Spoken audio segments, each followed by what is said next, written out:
Somos todos raros. A doença de Crohn era chamada de ileite, é isso? Ileite.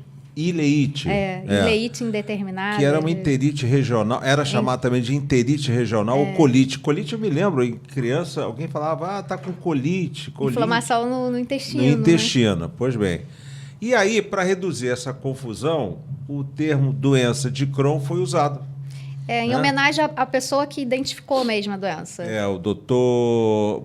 Burrell B. Crohn, não é isso? Isso. Nós começamos a conversar com a Alessandra, mas o objetivo dessa apresentação que nós fazemos aqui, sobre onde somos todos raros, é uma coleção de entrevistas com pessoas que se dedicam voluntariamente, né, com todo o seu amor pelo seu semelhante, porque no final é isso daí. São pessoas que têm amor pelo seu semelhante e acabam se dedicando, que é o caso da Alessandra de Souza, né? Ela não ganha dinheiro com isso, não ganha nada com isso. Ela tem um blog e com isso ela se dedica. Ela é farmacêutica e é uma solidariedade com todos aqueles que têm retocolite, que têm a doença de Crohn, né? O teu blog tem quanto tempo que você criou esse blog? É recente? Eu tenho ele desde a época da faculdade, só que eu não falava de doença inflamatória intestinal nele. Só que depois da cirurgia, com o diagnóstico, cirurgia, é que eu senti essa necessidade de escrever sobre a doença, compartilhar o que eu sabia como farmacêutica, né, e como paciente. Então, ele iniciou mesmo com doença inflamatória intestinal em 2015. Em 2015, isso. É 2015. Ainda também uma coisa que me chamou a atenção hoje na conversa com a Alessandra foi o fato de se desconhecer o número de pacientes com a doença de Crohn. E, obviamente, nós desconhecemos o número de pacientes com a retocolite ulcerativa. Uhum. Quer dizer, esse número pode chegar a 1 milhão. Pode acontecer. No Brasil, pode chegar a 1 milhão. Eu digo que a retocolite ulcerativa, não é esse o nome, né? Uhum. E a de Crohn são duas coisas distintas. Mas ambas podem ser graves. Mas ambas são são doenças que são mascaradas por sintomas do dia a dia. Nós falamos sobre a dificuldade, né? E ela estava muito... Estava, não. Ela estava uma pessoa revoltada com a demora da comissão Conitec, não é isso? Que, só para vocês terem noção, ela teve o privilégio, vamos chamar de privilégio, de estar podendo ingerir um medicamento atualizado de 2000 Não, o da doença de Crohn, a oferta de medicamento biológico já tem um tempo já. A de retocolite é que de 2002, desde que foi criado, não tem. E ano passado que entrou uma nova medicação biológica para a doença de Crohn. E tem muito mais medicação, né? Não é uma questão de, para que vocês precisam de tantos? Se for feita uma avaliação dessas medicações, elas têm alvos diferentes, que em determinados pacientes é fundamental que seja aquele alvo bloqueado, né, na medicação. Porque, como eu te falei, né, ela não se apresenta igual em todos. É uma doença muito complicada mesmo de tratar, né? Então, por isso que tem essa gama de medicamentos disponíveis, já são autorizados pela Anvisa, né? Ou seja, os planos de saúde também devem fornecer essa medicação, mas os planos de saúde também dão outra canseira nos pacientes que desconhecem os seus direitos, né, quando um medicamento está dentro do rol. Então, eu digo para esses pacientes, né, insistam, porque cada dia que o plano de saúde consegue te enganar, são milhões que ele está economizando. Queria até aproveitar só aqui, que a gente não chegou a perguntar, a gente falou muito de governo, mas no caso de plano de saúde, você hoje mantém um plano, provavelmente, que você entrou antes de diagnosticar a doença, né? É plano empresa, da empresa do meu marido. Mas eu sempre tive plano. Mesmo antes de estar no plano dele, eu tinha o meu plano particular. Então, eu já tinha plano antes de apresentar a doença. Então, por que eu estou falando isso? Provavelmente alguém, né, com a doença de Crohn, por exemplo, teria muita dificuldade. Provavelmente nem seria aceito no plano de saúde, né? Ele tem carências a cumprir, né? Igual qualquer outra doença pré-existente, tem lá no contrato algumas carências a cumprir. Mas você conhece casos de a pessoa mesmo declarando que tem a doença, o plano aceitou? Já vi, sim. Já vi relatos nos grupos do Facebook. Os pacientes fazem grupos, né?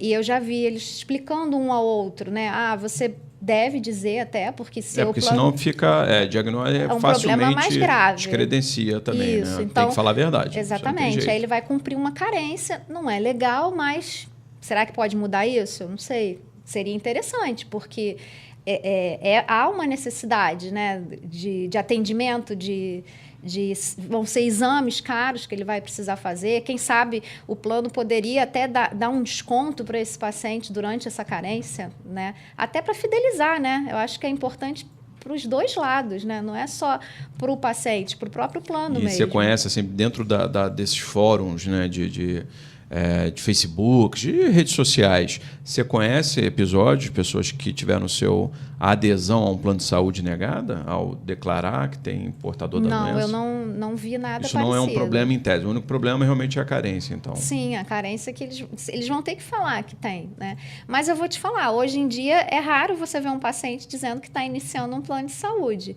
Eu acho que os planos de saúde ou vão terminar ou eles vão ter que fazer algum milagre, porque a maioria é saindo do plano de saúde. Como eu faço para o atendimento ao SUS? É isso que eu vejo mais. O custo está proibitivo. Eu né? vejo mais isso. Como eu faço para ir para o SUS? Está sendo a todo momento, né? Matérias relatando, inclusive, tanto de pessoa física, de pessoa jurídica, mais ainda, né? Plano de saúde, às vezes mais do que o dobro da inflação, às vezes 3 vezes a inflação. Não tem condição de manter. No decorrer de 5 anos, isso aí fica, né, proibitivo, né? Tá proibitivo, né? Queria fazer uma última pergunta a você. Você está usando uma camiseta roxa, onde está escrito Maio Roxo, juntos nessa causa. Por que isso? O mês de maio é o mês internacional das doenças inflamatórias intestinais. Internacional? Internacional. No mundo inteiro são campanhas, são vários lugares são iluminados de roxo, no mundo, aqui no Brasil. As associações pelo Brasil todo vão fazendo caminhadas, eventos, seminários, reuniões dos pacientes. E a gente tem a ABCD, que fornece essas camisas para os pacientes e distribui para o Brasil todo. Isso é gratuito, né? Tem material também muito bacana. Então fica um movimento muito grande. Porque nós estamos chegando. O dia mesmo é o dia 19 de maio, né? No dia 19 de maio, eu sou voluntária em algumas associações de pacientes. Eu vou estar em Caratinga, em Minas Gerais. Eu sou voluntária da ALEND, que é a Associação do Leste Mineiro de Doenças Inflamatórias Intestinais. Então, lá a gente vai ter uma semana de conscientização mesmo, na praça. A gente leva profissionais de saúde para falar sobre isso. Tem palestras, a gente promove vários eventos lá. Interessante. Né? Aqui no Rio, a gente também está tentando organizar algum evento para a gente. Eu estou tentando organizar o seminário, que ano passado eu fiz um seminário, foi o primeiro seminário Farmalê. E esse ano eu estou só tentando agendar uma data, o local, para eu fazer o segundo seminário Farmalê. Boa parte do problema que eu percebo hoje é a falta de ciência da doença. Né? Ou seja, eu acho que como sempre, até porque essa é uma das poucas doenças que nós, pelo menos, né, que nós já tivemos a oportunidade aqui de conversar, que bem diagnosticado e com um tratamento correto, a vida fica... Não, é normalíssimo. Segue normal. São pessoas normais mesmo. Ou seja, e que podem ter, até porque aí entra aquele ciclo, né? Se a pessoa, por exemplo, não foi diagnosticada a tempo, ou se o tratamento não está correto, ela não consegue trabalhar, não conseguindo trabalhar, ela não gera renda, aí é um ciclo. É pior, aí vem a cirurgia desnecessária, aí vem isso, vem aquilo. Aí a pessoa acaba sendo aposentada, por virando invalidez. Tem um custo, né? aí vai aumentando o custo do Brasil, com certeza aumenta o custo. Você sabe que são pequenos movimentos do Ministério da Saúde. Quer dizer, eu não gosto muito de dizer, Alessandra, porque a sociedade, tudo é sociedade. A sociedade uma obra, porque se você analisar bem, é Ministério da Saúde. Né? Ah, a culpa é da sociedade. Toda hora a gente ouve isso. A culpa é da sociedade. A culpa... Que sociedade? A maioria da sociedade, dos membros da sociedade, pagam os seus impostos, faz tudo, faz o seu dever de casa. Então, em termos, né, quando a gente bota a culpa da sociedade, leia-se também, a culpa do governo, em muitas coisas aí. E esse custo, Brasil, é um custo que eu estava observando que loucura é o Brasil em termos de custos. Você vê, uma pessoa que não faz o tratamento adequado de uma doença de irritação, né, intestinal, de Crohn, enfim, qualquer uma dessas, pode acabar transformando-a numa dependente do INSS. Sim. É o custo Brasil. Tem um artigo recente da doutora Renata Frost, que ela prova exatamente isso.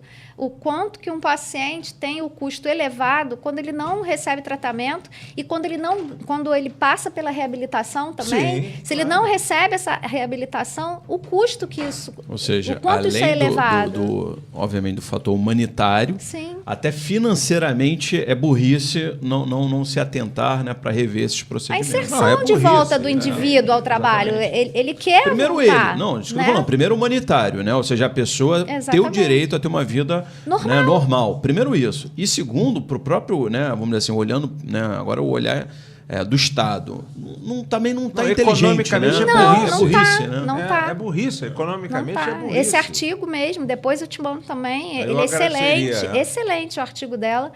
Ela é perita do INSS, então é um artigo muito, muito bacana mesmo sobre isso e prova que isso precisa mudar. Os gastos são muito maiores se você não investe no mínimo, no básico. Que é o que eu falei, o paciente, nem todos vão precisar dessa medicação que assustou aí no preço, né? Nem todos vão chegar lá. Alguns vão ficar em umas medicações muito mais em conta, mas nem essas o governo consegue fornecer. Nem o básico, né? Nem o básico. Amigos queridos, estamos chegando ao final de mais uma edição de Somos Todos Raros.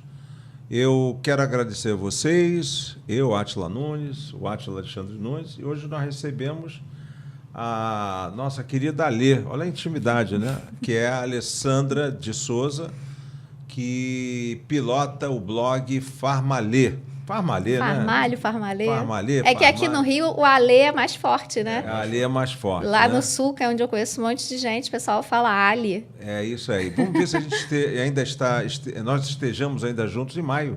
Com isso? certeza, Com eu tenho certeza certeza absoluta. que estaremos. Ok. Vamos fortalecer esse laço aqui. Vamos sim. Muito Maio, obrigado a você, o Alessandra. Obrigada.